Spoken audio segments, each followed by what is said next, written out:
गोली खिलाती हो। वो तो नहीं उठती। उठकर आ जाता है बेटा। क्या बात है अम्मा, काहे चिल्ला रही हो? अरे सो जाओ ना, सुबह की थकी है बहू, वो सो रही है। जोर से बोलोगी तो नींद खुल जाएगी उसकी। माँ को गुस्सा आ जाता है।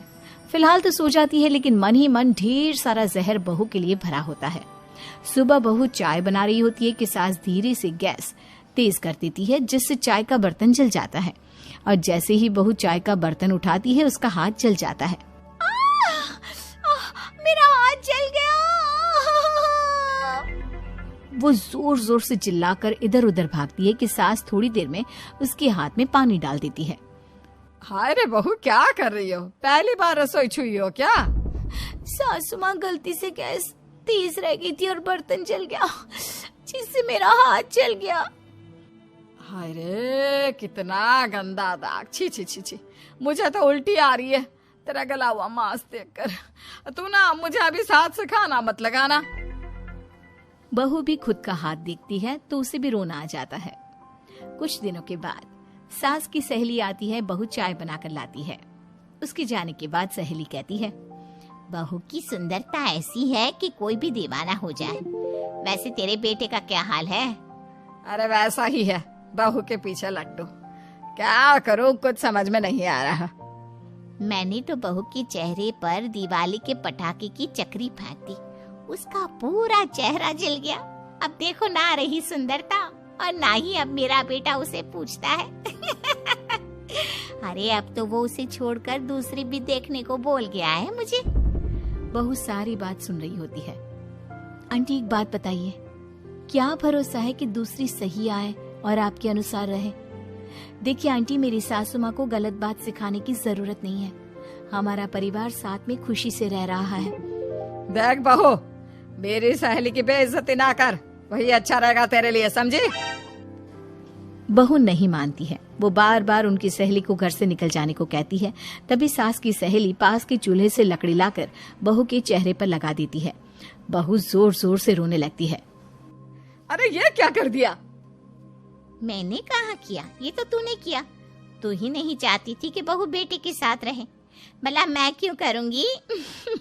मैं तो चली, निपटो अब। बहू रो रही होती है, दर्द से चिल्ला रही होती है, लेकिन सास उसे डॉक्टर के पास नहीं ले जाती। तभी पति आता है। क्या हो गया ममता? ये दाग कैसे लगा? तुम कैसे जली? ममता कुछ नहीं कहती, बस दर्द से करा रही होती है। पति माँ की तरफ देखता है।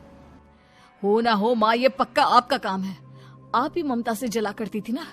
देखना माँ, अब पुलिस आएगी, केस बनेगा, लेकिन पहले मैं ममता को अस्पताल लेकर जा रहा हूँ। सभी अस्पताल जाते हैं, जहाँ डॉक्टर ममता की सास से कहते हैं,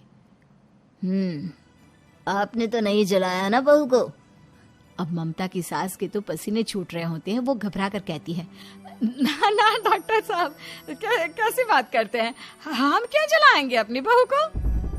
डॉक्टर ममता के पति से पूछते हैं। देखिए, क्योंकि ये ससुराल में जली है तो मामला पुलिस का बनता है, तो आप पहले पुलिस को बुलाइए, तभी इलाज पूरा होगा। सास डर जाती है कि अब तो बच्ची जिंदगी जेल में ही रहना होगा। रहने दीजिए ना, पुलिस को क्यों बुलाना? सारी हंसी खत्म हो जाएगी जब पुलिस के डंडे पड़ेंगे। बहू को जलाना भले ही बहुत आसान हो, लेकिन उसके बाद सारी जिंदगी जेल की हवा खाना। सास डर जाती है। पुलिस आती है। पास लेटी दर्द से करा रही ममता स्टेटमेंट देती है। तो क्या हुआ था? कैसे जली आप? ममता पास खड़ी सास को देखती है। बेटी बताओ, कैसे जल गई तुम? ओए, काका का किरण वाली शाहरुख, चुप, बिल्कुल चुप। सास चुप। सभी इंतजार करते हैं कि ममता क्या बोलेगी। जी मैं खाना बना रही थी, लकड़ी उड़कर मेरे ऊपर गिर गई और मैं जल गई। सास बहू की बात सुनकर रोने लगती है। देखा माँ, कितनी समझदार है ममता। ये चाहती तो, हाँ बेटा, ये चाहती तो मैं आज जेल में होती। मुझे माफ कर दे, मैं आगे से अभी कभी ऐसा नहीं करूंगी। बहू के साथ मिलकर रहूंगी, मुझे माफ कर दे।